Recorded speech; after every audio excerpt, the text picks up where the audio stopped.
Hey y'all, it's Amanda and this is my Texas Zone 8 garden, and today I'm going to be starting a ton of Lisianthus from seed. I'm going to show you what techniques work really great for me and why I am starting them in the middle of my summer.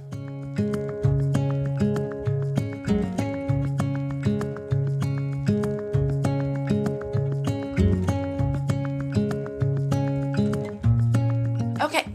So Lisianthus are in the process of blooming outside in my backyard. They typically bloom during the hottest times of the year, which is amazing for such a delicate, beautiful flower. Lisianthus are a flower that I have grown from seed for a lot of years, and I failed for several years first until I figured out a technique that works really best for me. My technique is really based on where I live. The best thing for me for Lisianthus, starting them from seed, is to start them during the summer, which is a little bit different than what you might see from other YouTube gardeners. So basically in the past, I started my Lisianthus in the winter and then allowed them to grow on and then got them planted out in the spring, and they just really never did very much the first year for me. And they do act as a perennial in my particular zone. But what I discovered a couple of years back is if I start them during the summer and then grow them on, plant them out in late fall, overwinter them outside in my Zone 8 garden here in North Texas. Then come spring, they put on a ton of growth, and then come summer, they put on a ridiculous amount of blooms. Now, Lisianthus are known for being a little picky and a little finicky regarding them as seeds. They're kind of a little bit of drama queens. But once you figure out a system that works best for you, you can grow them profusely from seed. So I'm going to show you what seed system works best for me when getting these Lisianthus started. Okay, so for Lisianthus, it's quite the diva bloom, and in my opinion, timing is everything for this. And I saw another vlogger talk about how growing a Lisianthus is like growing a baby. It takes about 9 months, which sounds ridiculous. But for me, that's worth it. Like, I'll take it, especially since they're perennial in my area and they produce so many blooms on each small plant. Now, Lisianthus love full sun in my area. They are right in the middle of my summer garden. They get sun all day long, and they are set up for a drip system, which works really good for watering. But the hotter it gets, the better they get. They usually do one big blooming succession, and then after that, they might put off a smaller succession as well. Now, let's talk about a few key elements for starting Lisianthus seeds inside. For me, one of the most important elements for starting Lisianthus inside is the amount of light it's going to get. So I have grow lights set up. I've got lights here, and then I've got them under my dining room table and over there as well. And if you need more information on the products that I use for growing seeds, I'll put the link in the description below. With these grow lights, it is very important that these Lisianthus seeds have minimum 14 hours of light per day in order to germinate and grow. They need light for germination. So the seeds, when we're sowing them today, are going to be placed directly on top of the soil. So we've got our Lisianthus. They need about 60 to 68 degrees for germination. And then after that, they can be a little bit warmer when they're continuing to grow on. I will not be having my Lisianthus on heat mats. So just so you know that, I grow my seeds inside my house. Typically the temperature is between 68 to 72 degrees, which works totally fine for growing Lisianthus inside. If you're growing them somewhere like a basement or in a garage or something, you may or may not need a heat mat depending on your temperatures, especially if you're choosing to grow yours during the winter time. I'm growing them in the summer. If I were to put my seedlings out in my garage during the summer, it'd be like 115 degrees, which is not going to work. So temperature is super important to Lisianthus when getting them to germinate. Now, you should definitely try to germinate them inside. Direct sowing outside is not something that typically works very well for Lisianthus. At least that's what I've discovered over the last 7 years that I've been growing them. Lisianthus are very slow growing, so don't be in a hurry with these. This is why it's like growing a baby. It takes 9 months to produce, right? Okay, so very slow growing, and that's okay. One of the reasons though, when it's slow growing, we run into things like algae on them, which freaks people out a lot. So with algae, I don't usually stress about the algae growth. I usually just make sure it has a really good air circulation with like an oscillating fan in the area, or I have a ceiling fan that puts off air throughout my studio. This is actually my dining room. And that works good. You can also add cinnamon to the top of your soil to help prevent some of the algae. But as long as you have really good air circulation, the seedlings should be fine. Typically, my Lisianthus have a good layer of algae on the soil by the time it's time to transplant them. Okay, we're using different supplies. I'm using a Fairy Morris Seed Starting Pro Hex kit for 72 cells. This is not what I typically use. Typically, I use just my little, let me grab my Amazon, guys. Okay, typically I just use my little Amazon setup. You got your water reservoir, you got your seed cells, and that has a dome goes on top. You do a dozen. That works great for someone like me who's a home gardener, and I'm not usually planting 72 of the same seed. But my friend Kristen has a new property, and she is growing quite a few flowers, and I love growing things from seed for her. It's something that brings me a whole lot of joy, and it allows me to experiment, and she doesn't have time. So that's fine.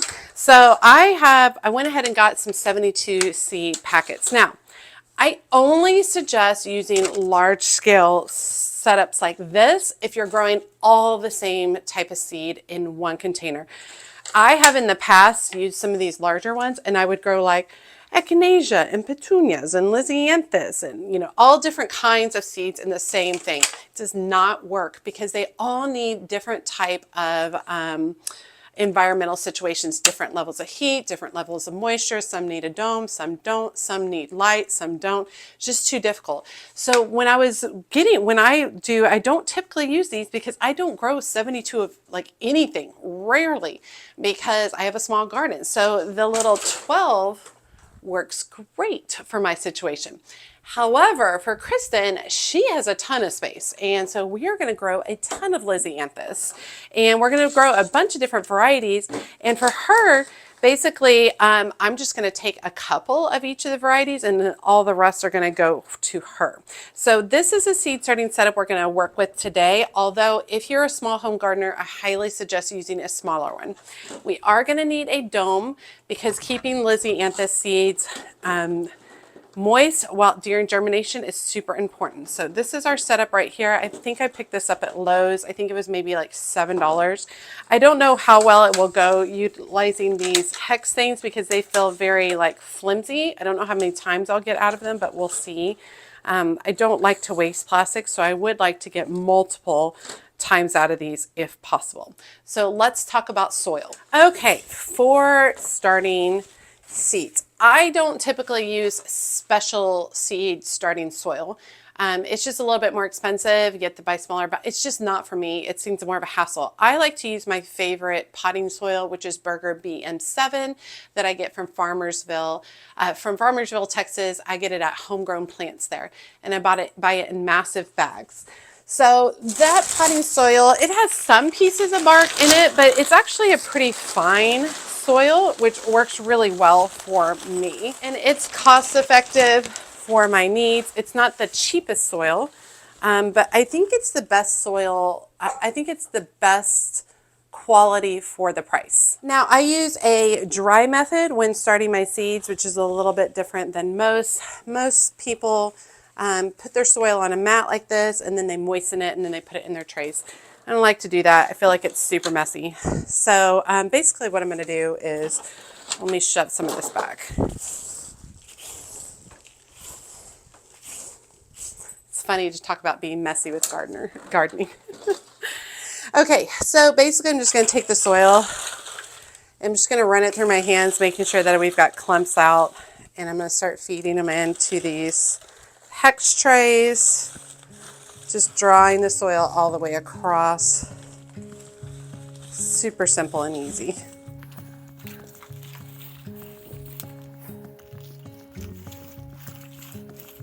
Then I just take 2 fingers and I lightly press them down.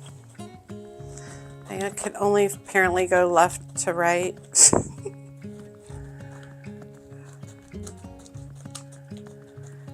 For those of you who are new to the channel, I'm a very realistic gardener. I'm not perfect in any way. I do things that work best for me, and that might not necessarily be what works best for others or what's being promoted on YouTube. I focus a lot on budget, focus a lot on time, I focus a lot on that I don't have acres of land. And so I don't always have the biggest and most plants available. All right. So I'm going to go through one more time.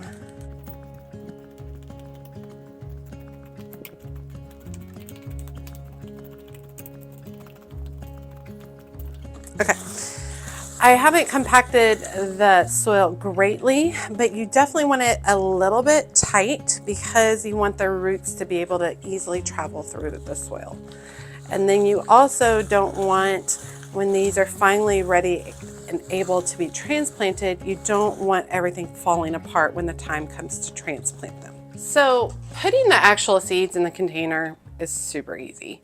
The issue with Lisianthus is just having the right conditions. So starting with this first one, these are pelleted seeds, meaning they have a little bit of a coating over the top of them. And basically what I'm going to do is I'm going to drop a single seed into each container. If I see any larger pieces of bark that might be a hindrance, I'm going to remove that. And these seeds are just going on the top.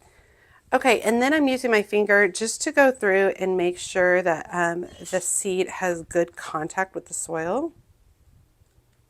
Don't want them covered up, just making sure it has good contact is all. Just like that, okay?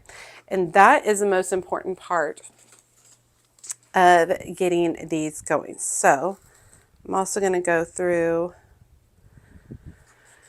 and put in my little tags.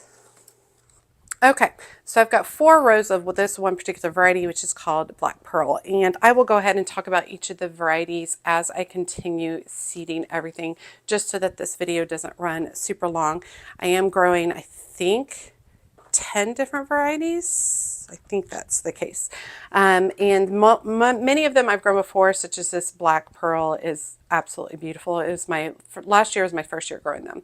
So what we're going to do is we're going to fill up an entire tray with seeds, and then I'll show you the next part of taking care of this.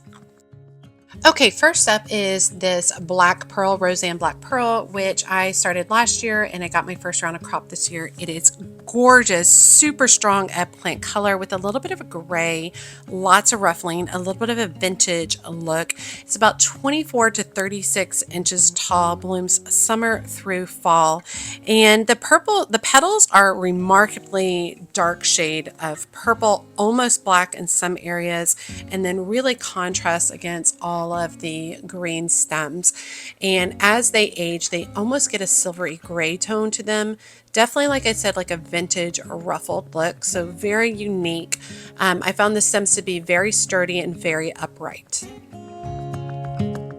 Okay, so this next one is a Voyage Lavender, and this one I have also grown before. This one is stunning and blooms profusely. Very unique pastel shade, kind of a blue lavender, almost lilac color. Very large ruffled blooms, almost 3 inches across at their largest, about 24 to 36 inches tall. It resembles a rose, but obviously doesn't have thorns, which is great. Large ruffled lavender blooms, very soft shades, definitely has a vintage tone. However, the color is a very clear lavender. Okay, and this was a first one for me last year, Voyage First Love, and it is gorgeous. Absolutely beautiful, kind of white with a lot mottled pink on the edges, which is beautiful. It's a soft blush, pink dusted edge of the white ruffled petals, about 2.5 to 4 inches, fully double blooms, super, super lush and stunning, about 24 to 36 inches tall. Definitely like gives like a wedding kind of vibe, but the pink is really, really soft, so it's not over the top or too vibrant. Okay, now that we've got our seeds filled up, I need to add water. One of the thing that's great about these hexagon trays is I can just pull it up like this.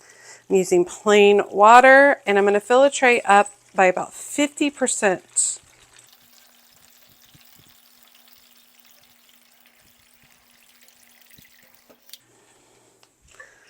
All right. And we're going to allow that to soak all that water up. Oh, it is soaking up very quick. Awesome. And then what we're going to do is I'm going to go ahead and put the dome on for now. I am going to check it once I get to the end of all my seedlings to confirm that the moisture has come all the way up to the surface of the soil, which is really important. We want the moisture to meet the surface of the soil, or the moisture to meet the little seeds at the very top so that they begin germination.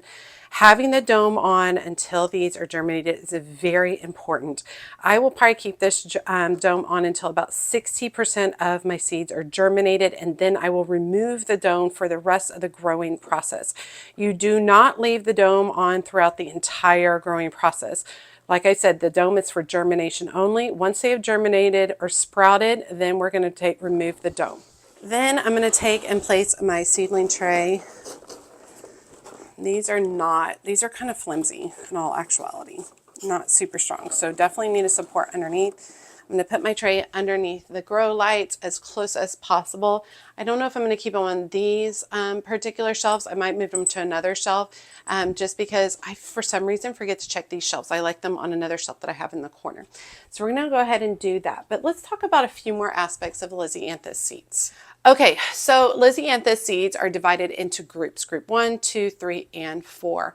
The groups are based on basically the time of the year and the amount of heat during that time of the year, and which varieties grow best in each of those groups. So the groups are group 1, 2, and 3. There weren't any group 4s that I'm growing, but group 1 is spring, and that is when they have moderate light and heat. Group 2 is summer, and that's high light and heat, and then that typically includes Dublini, Roseanne, Mariachi, and Voyage is usually in groups 1 and 2.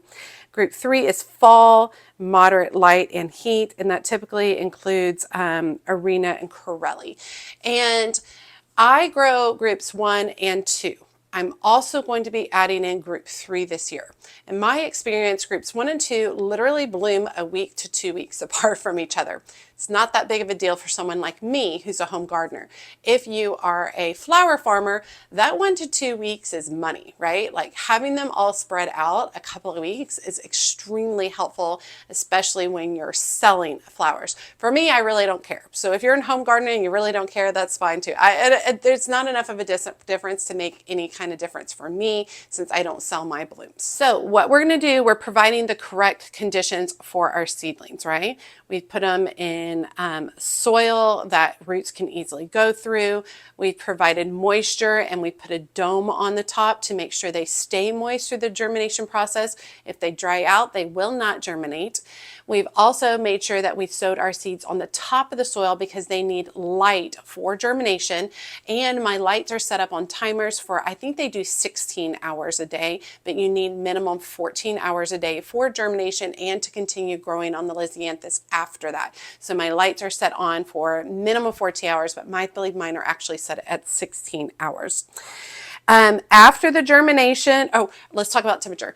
They are not going to be on a heat mat because they germinate at between 60 to 68 degrees, and that's typically what the ambient temperature of my home is, so I'm not worried about that at all. So I do not need that. They are very slow growing. It's going to take 10 to 15 days to germinate, which is crazy, right? That's a long time. So don't be in a hurry. They're not gonna, I don't know if you're like me, I jump up in the morning to go check all my seeds, be like, did they germinate today? It's gonna be a couple of weeks on these. They are very slow growers, so don't get anxious if they're staying very small. That's not a problem at all. They just take a little while to get going. And when I say a little while, like these guys won't need to be transplanted for like 75 days. Like a long time, 2.5 months before you can even think about transplanting these. I won't be transplanting these outside until the fall, so it's going to be quite a while. And when I say fall, probably October. is when I'm going to germinate, put them outside, because that'll be still warm in my area so they can put on some growth, and that'll give them at least 6 to 8 weeks prior to our first frost in order for them to put on root growth underneath the ground before we start getting chilly. Now, one thing that people I think forget about most regarding seed, starting seeds indoors, is fertilizing. You gotta fertilize these. If you're using a seed starting soil mix, that has 0 nutrients in it whatsoever. If you're using a potting soil like me, it has some, but not enough. So I will use a liquid fertilizer about every 2 weeks on these Lisianthus after they have germinated. I'm not going to use it before. I'm going to wait till most of the tray is germinated, and then I will add a liquid fertilizer. The liquid fertilizer I use is Alaskan fish emulsion, and I use it at about 50% of what is what it says to use on the bottle. So just go ahead and cut that recipe in half, and it smells terrible but does great. But you want to continue fertilizing your seedlings. Remember, these Lisianthus seedlings, they're going to be in these trays 10 to 15 days to germinate, and then 75 days after that to actually transplant. They're going to be in here for 3 months, right? And so I'm going to be fertilizing them at least 6 times along the way. If you feel like your Lisianthus have stopped growing, make sure you're fertilizing, because that might be one of the big issues. Okay, one of the questions I get the most is, where do you buy your Lisianthus seeds? And I buy them from multiple places. No one has all of them that I want at any given time. Let me get my puppy dog. This is Buffy. She is very old, and she is struggling on walking. Her arthritis is bothering her today. So she barks if she's not near me. So I have a little doggy bed under the table I'm going to put her on. I put her on that little bed, and then she can see me. Okay, going back to the companies. So Johnny's, I get a lot from Johnny's. Swallowtail Garden Seeds, which is, I think, perhaps my favorite place to order right now, not necessarily for Lisianthus, but just in general. And then Eden Brothers. So I just bought a ton from Eden Brothers. I haven't bought from them in a really long time. I bought a variety of seeds, so but I bought several Lisianthus for them, and most of these Lisianthus that I'm going to be starting are brand new. So let's go ahead and talk about those. Okay, I'm going to be starting, we already started 3 varieties. I'm going to be starting an additional 5, and then I've got 2 more that are left over. So I've got a total of 10 varieties. So I'm going to go ahead and start sowing these, and I'll talk about each of the individual varieties while I'm sowing them. These are new to me. This next one is a Voyage Champagne, a 3-inch fully double blooms with an exquisite shade of ivory to soft apricot, super lush, abundant layering and ruffling. It is a group 2, so it's going to bring early spring to summer harvest. And it's also known as a prairie gentian, Texas bluebell and showy prairie gentian, which is super cool. And its height is about 24 to 36 inches tall. All right, this one is Celeb Madonna, and I was super drawn to kind of the ombre color from dark on the outside to light in the center. It has huge pinkish mauve double flowers with strong, wavy, ruffled petals, reaching a height of about 36 inches. It has extremely strong stems for upright flowers, which I'm definitely looking for that because Lisianthus can fall over if the stems are weak. Obsessed with this dark, deep rose tone of the Voyage Deep Rose. It has large double rose-like blooms packed with tons and tons of petals, uniquely fringed, 3-inch heads in a bluish purple hue. So it's really kind of a dark pink that leans more towards the purple blue tones. It is about 24 to 36 inches in height. Okay, completely and utterly obsessed with this one, Celeb Blue Chateau. It says it defines the usual color scheme in whispers of blue, lavender, and yellow all in one, fully ruffled with really large flowers. It's really appreciated for its unique color and luxurious appearance. It's about 24 to 36 inches, but more towards the 36-inch height. Super excited about this one. Now, I don't grow many green flowers, but this Voyage green I thought was really, really pretty. It's kind of hard to find compared to other Lisianthus. It has soft green hue with hints of yellow and pink, which gives it a really fresh, natural look. Very versatile between multiple color schemes, and it's about 24 to 36 inches tall. So I'll be really excited to see how this one turns out, if it's like a really intense green or if it's a softer tone. All right, I did try this one last year and I did not have a larger germination percentage, but this is the Echo White. So it has 3-inch pure white ruffled rose-like blooms, fully 100% double most of the 100% of the time, and it grows about 2 to 3 feet tall. I like a classic white, and so I'm hoping that I get better germination this time around, but I'm just using leftover seeds from last year. And I also tried this one last year and I had okay germination rate. 3-inch ivory, oh, this is Echo Pink Picotee, 3-inch ivory flowers edged in pink, fully double 100% of the time. I like the contrasting really dark edges of the pink. I think it's really, really pretty. And I think it'll be really nice to see how this does this year. I did get some seedlings, but accidentally let them die last year from the heat. And this last one is called Corelli Peach, and this is a group 3. This is the only group 3 that I'm growing, so I'll be interested to see if it does bloom significantly later than the rest of them. But it has large double flowers with fringed curly petals, fluffy and feminine.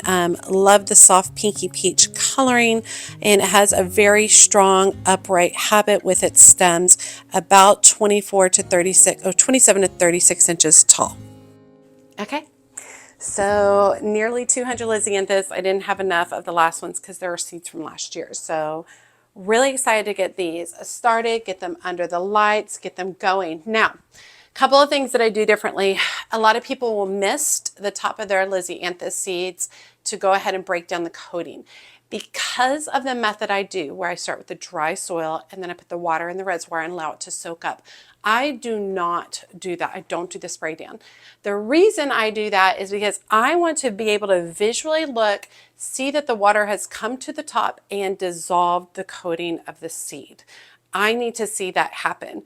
If I go ahead and dissolve it from the top, I don't actually know if I put enough water in my seedling tray in order to get all the way to the top. So by leaving it like this, I can go in and kind of see like where the soil level's at. These are definitely getting moist, which is great. And so that works better for me. I don't want a gap in like dry soil where I misted them on the top, but the water level never came all the way to the top. So I didn't know. So therefore the seed never germinates. So I do not mist them across the top, just so that you know that.